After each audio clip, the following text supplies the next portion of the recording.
out while I pop a bottle off of ya. Chain swinging, clang clang, and it costs a lot. Bitch, I'm always at the guala, yeah, and you are not badass beat.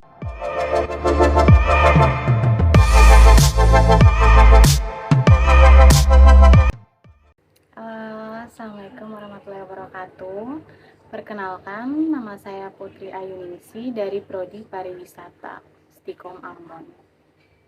Pada video kali ini saya akan membahas salah satu komponen dari perangkat komputer atau PC.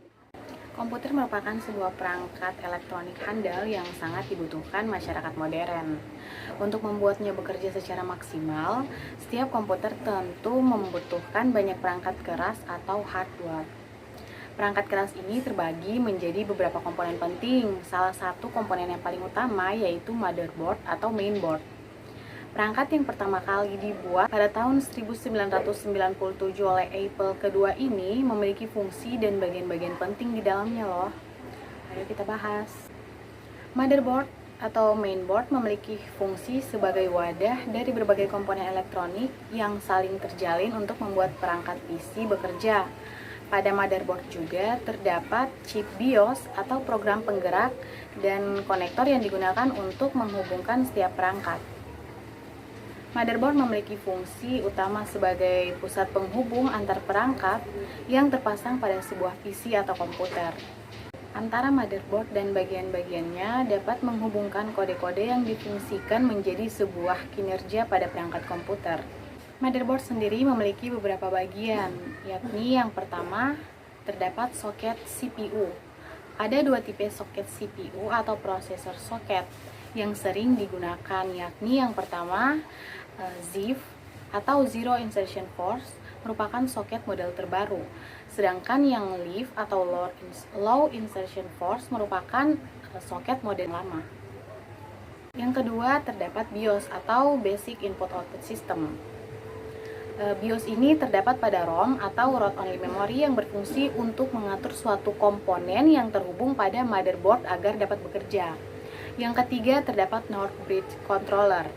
Bagian ini berfungsi menghubungkan antara slot RAM, slot AGP, dan soket CPU. Selanjutnya ada South Bridge Controller yang merupakan bagian penting dari motherboard. Fungsinya yaitu sebagai pengatur kerja peripheral pada perangkat komputer seperti ROM, BIOS, USB, keyboard, ID, controller mouse, modem LAN, dan sebagainya. Yang berikutnya ada konektor power supply unit. Ini adalah sebuah pin yang memiliki fungsi untuk menyambungkan motherboard dengan power supply.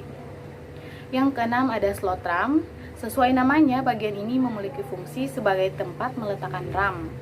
Saat ini untuk jenis motherboard baru sudah menggunakan tipe DDR3. Yang ketujuh terdapat slot PCI yang merupakan singkatan dari Peripheral Component Interconnect.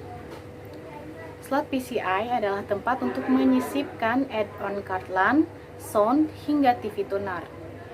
Yang kedelapan terdapat slot AGP. Slot AGP atau Accelerated Graphics Port adalah tempat untuk memasukkan AGP card yang berguna untuk menampilkan grafis pada layar komputer.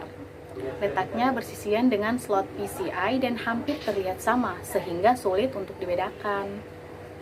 Yang kesembilan terdapat slot ID dan SATA. ID atau Integrated Device Elektronik berguna untuk mendukung perangkat hard disk atau floppy disk.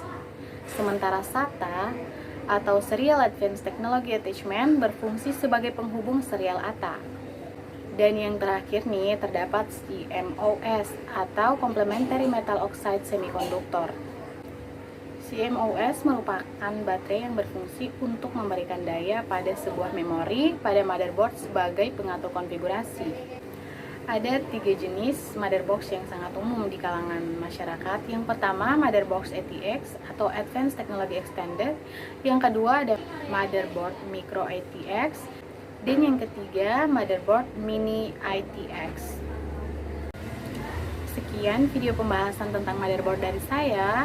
Assalamualaikum warahmatullahi wabarakatuh. Bye-bye.